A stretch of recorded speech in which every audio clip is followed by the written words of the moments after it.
초등학교 부모님들이 오실 때 항상 여쭤보시는 게 요 경계를 못 잡으시는 것 같아요. 그러니까 생활 영어를 학생들한테 가져갈 거냐, 아니면 시험 영어를 가져갈 거냐에 대한 이 저울질이 되게 힘들거든요. 근데 생활 영어 중심으로 봤었을 때 제가 최근에 보고 있는 책이 너는 몇 년째 도대체 영어 공부하고 있는가? 너는 도대체 영어 공부를 몇 년째 하고 있는가? 요 책을 요즘 보고 있는데 체화라고 하죠. 그죠? 어떤 문장을 내가 자연스럽게 발화시킬 수 있는 것들을 체화가 되기 위해서는 그 책을 빌려서 이야기를 하자면 어떠한 문장이 있다고 하면은 그 문장을 우연하게라도 5번을 마주해야 된대요. 네, 그럼 만약에 예를 들어서 어떤 문장을 들을까요? 뭐 배고파를 했어요. 지금 배고파가지고 만약에 Are you hungry라는 문장이 있어요. 그러면은 아침에 내가 일어났는데 엄마가 배 안 고파? Are you hungry라고 물어봐야 돼요. 네, 그리고 나서 밖에 나갔는데 누가 이제 배고파 보이는 거예요, 내 친구가. 그럼 너도 배고파? 뭐 이렇게 물어봐야겠죠. 그럼 학교에 갔더니 또 배고파를 들어야 돼요. 어쨌든 이런 식으로 5번을 내가 우연적으로나 스스로 말을 해야 체화가 된다고 하거든요. 저는 되게 극공감했거든요. 네, 그럼 이 말은 뭐냐? 집에서도 영어를 써야 돼요. 네, 그럼 현실적으로 봤을 때 생활 영어라는 거는 우리가 생각하는 수준으로 가기에는 한계가 있다는 거죠. 하지만 놓칠 수는 없잖아요. 그렇죠? 놓치고 싶지 않아요. 무슨 광고였는데? 자, 그래서 생활 영어를 그럼 어느 정도의 만족을 시킬 수 있느냐라는 결론으로 봤었을 때 기본적으로 그래도 내 의사소, 그러니까 내 의견을 이야기할 수 있는 정도 그러니까 만족도를 100에서 한 70 정도로 잡으시는 게 어떨까 싶은 건 거예요. 네. 그리고 만약에 100을 원하시면 100으로 가셔야 돼요. 근데 그게 한국 사회에서는 그렇게 쉽지가 않다는 거죠.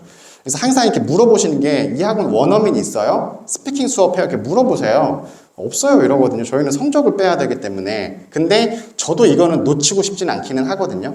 하지만 현실적으로 가능하지는 않다. 그럼 어떻게 하면 좋을까에 대해서 고민을 한 거고, 그 다음에 시험 영어 같은 경우는 뭐 크게 설명드리지 않아도 될 것 같습니다.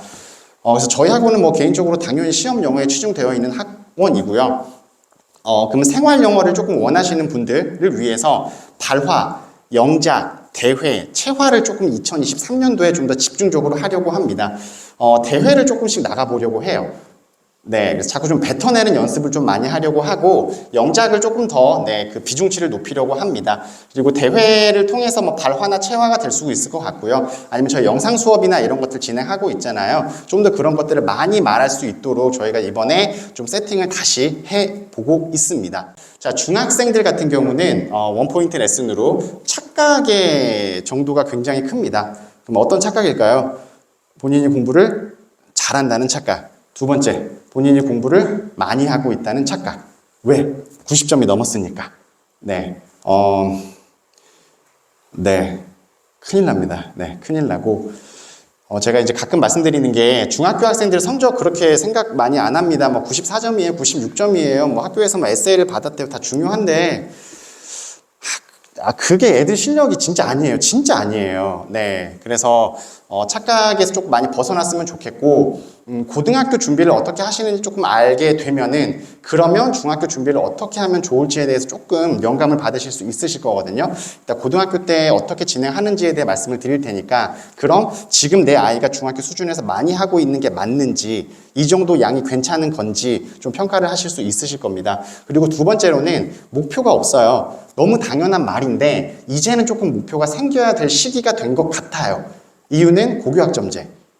네, 그래서 목표라는 게 그냥 내가 돈을 많이 벌 거야가 아니라 어떤 계열을 통해서 내가 대학교를 입학하면 좋을까, 혹은 어떤 분야의 직업들이 있을까라는 것 정도는 알고 있어야 된다는 거예요. 왜? 고교학점제가 진행이 되기 때문에. 고교학점제가 뭐 대단한가요? 그렇지는 않습니다. 그리고 지금은 목표가 없으면 안 해 똑같아요. 똑같은 건데 그게 좀 더 정책화되고 있다는 거거든요. 네, 그래서 중학교 학생들 같은 경우는 착각을 되게 많이 하는 게 포인트예요. 진짜 본인이 잘하는 줄 알아요. 그리고 고등학교 1학년 올라가는 애들 중에서 지금 제가 물어봐요. 너는 공부 안 해? 그럼 거의 다 뭐라고 하냐면은 고등학교 올라가면 하려고요.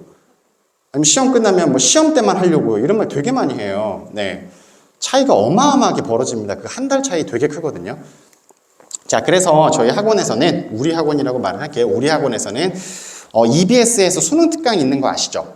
네, EBS 수능 특강이 있는데 중학 EBS 수능 특강이라는 책이 있어요.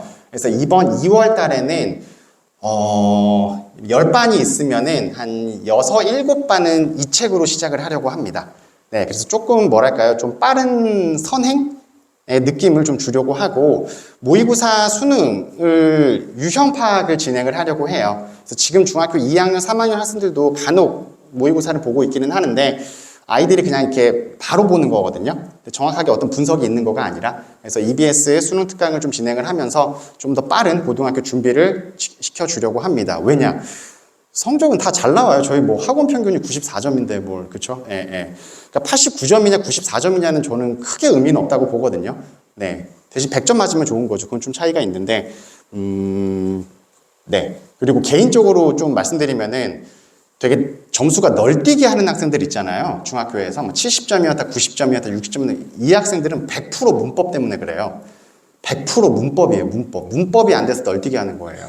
문법이 되어 있으면은 80점이 그대로 가든지 90점이 그대로 가든지 그래요.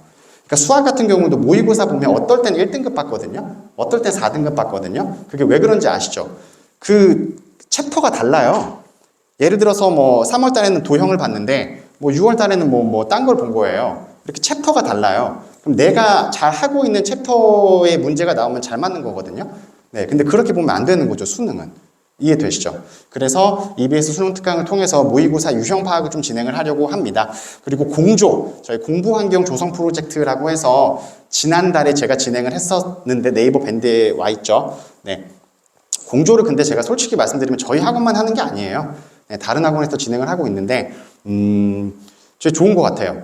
네, 되게 좋은 것 같고 이상하게 우리 학원은 그냥 제가 하니까 뭔가 좀 소중함을 모르는 것 같고 원장님 또 해주는가 보네 뭐 이런 느낌인 거고 다른 학원을 가면 막 너무 감사하다고 이런 얘기들 많이 하십니다. 그래서 계열이나 학과를 제가 다 소개해줘요. 이런 거예요. 그러니까 제가 입시 컨설팅을 계속 하면서 이 과가 뭘 하는지 모르는 상태에서 되게 많이 들어가요. 네. 그리고 어떤 학과가 있는지도 몰라요. 예를 들어서 조경학과라는 것도 있거든요. 근데 예를 들어서 인테리어에 관심 있는 학생들이라면 조경학과도 한번 지원해 볼만 하거든요. 이유는 뭐냐면 조경학과를 가라는 게 아니라 조경학과 등급이 낮아요. 네, 그러니까 예를 들어서 이 학교에 들어갈 수 있는 등급대가 2등급대다. 근데 조경학과 같은 경우는 지원을 하면 3등급도 붙어요. 그러니까 하는 것도 어느 정도 들어가는 거거든요. 이해되시죠? 네. 그러니까 그런 식으로 알아야 이게 좀 진행이 되는데 그냥 뭐 오면은 무조건 뭐 할 거예요? 반도체요. 뭐예요? SK 하이닉스 들어가야 돼요. 뭐 계약학과가 많다고 합니다. 뭐 이런 거예요. 문과는 안 할래요. 왜요? 아니 취업 안 된대요. 뭐 그럼 SK 하이닉스 안 들어가면 어떻게 돼요? 들어가지 않을까요? 뭐 어떻게 알아요? 네. 자, 어쨌든 그래서 공조. 네. 그래서 학생들한테 그런 좀 뭐랄까요? 어른들의 역할인 것 같아요. 제가 항상 말씀드리지만 이 학과는 뭘 배워? 이 학과에서 무엇을 한단다? 영문학과를 들어가기 위해서는 영어를 잘하는 게 아니고요. 역사 기록이 많으면 합격률이 높아요. 예. 그래서 문화를 배우는 학과가 문과 계열이라고 보시면 됩니다. 그리고 평가 시험을 좀 많이 보려고 해요. 근데 평가 시험은 기준이 두 개가 있겠죠. 첫 번째 모의고사, 두 번째 고등학교 기출. 네. 지난달이었나요? 1학기 때 영성고등학교 영어 평균 점수가 몇 점이었는 줄 아세요? 학교 평균? 네. 그러니까 중학교랑 차원이 달라요. 네. 그러니까 이게 점수로 하는 게 아니에요, 고등학교는. 그러니까 그런 개념으로 봐야 되는데 그냥 90, 80 이것만 개념이니까 그래서 고등학교 1학년 때 이런 개념이 없는 상태에서 시험을 봤는데 70점이다. 뭐 난리가 나는 거예요. 네, 근데 어머니 진짜 기다려 보시고요. 그다음에 수행평가 기록도 같이 들어가잖아요. 그럼 얘는 수행평가에서 어느 정도 커버를 할 수 있는지도 봐야 되거든요. 근데 무조건 지필 이렇게 돼 있는 거예요. 중학교에 이렇게 매몰되어 있다 보니까 안 됩니다. 자, 어쨌든 평가 시험에 대해서 조금 더 학생들에게 디테일하게 말씀을 드리려고 합니다. 고등학교는 왜 안 되지? 라는 생각을 되게 많이 해요. 왜 안 될까요? 초등학교에서 중학교로 넘어가는 공부 격차는 그렇게 많지 않습니다. 그죠? 중학교에서 고등학교로 넘어가는 격차가 어마어마하게 많습니다. 시험 범위는 정말 거짓말 하나도 안 보태고 10배가 넘고요. 그러니까 중학교 때 시험 범위와 고등학교의 시험 범위는 그쵸, 10배 더 되지 않나요? 네, 그 다음에 요즘은 최근에 왜 그런지 모르겠는데 소설도 내요, 소설. 미치겠어요. 저기 노인과 바다가 시험 범위였어요. 네, 진짜 헐이죠. 네. 제가 공조 수업을 할 때 학생들에게 처음 하는 말입니다. 그래서 다 같이 한번 읽어보자 막 이러거든요. 네. 그래서 오늘의 고통은 내가 과거에 잘못 보낸 시간의 복수다. 네, 그래서 네가 고등학교 때 성적이 안 나오는 거는 미안한데 중학교 때 안해서야. 고등학교 때 열심히 해도 미안해. 한계는 있을 거야. 그러면 어떻게 할까? 근데 정말 이건 뭐랄까요? 진리거든요. 네, 근데 학생들의 머리의 세팅은 고1부터라는 게 세팅이 돼 있어요. 그러면 중학교 때 공부한 애들은 뭔데요? 예, 바보예요? 아니죠. 예, 그 학생들이 당연히 잘 돼야죠. 네, 그래서 오늘의 고통은 저도 이 말 되게 많이 곱씹어요. 네, 내가 왜 중학교 2학년들을 많이 받았을까? 왜 학원 운영을 이따위로 했을까? 네, 이렇게 되는 거죠. 나폴레옹이 한 말이에요. 네, 나폴레옹이 한 말이고, 나폴레옹은 어디 나라 사람이죠? 프랑스 사람이죠. 그렇죠? 네. 이러면서 애들이랑 막 이렇게 얘기하는 거예요. 네. 고등학교 다시 가면은 목표를 재설정해야 돼요. 목표를 재설정한다는 게 무슨 말이냐면은 만족도를 낮출 건지, 내가 열심히 할 건지, 학교를 낮출 건지, 학교를 높일 건지, 과를 바꿀 건지가 재설정이라는 거예요. 그냥 공부를 열심히 하지가 아니라. 네. 그러니까 중학교는 그냥 무조건 교과목을 열심히 하면 되는 건 맞아요. 근데 고등학교는 약간 전략적이어야 돼요. 내가 그 전략에 따라서 어떻게 되느냐 안 되느냐가 다르거든요. 네.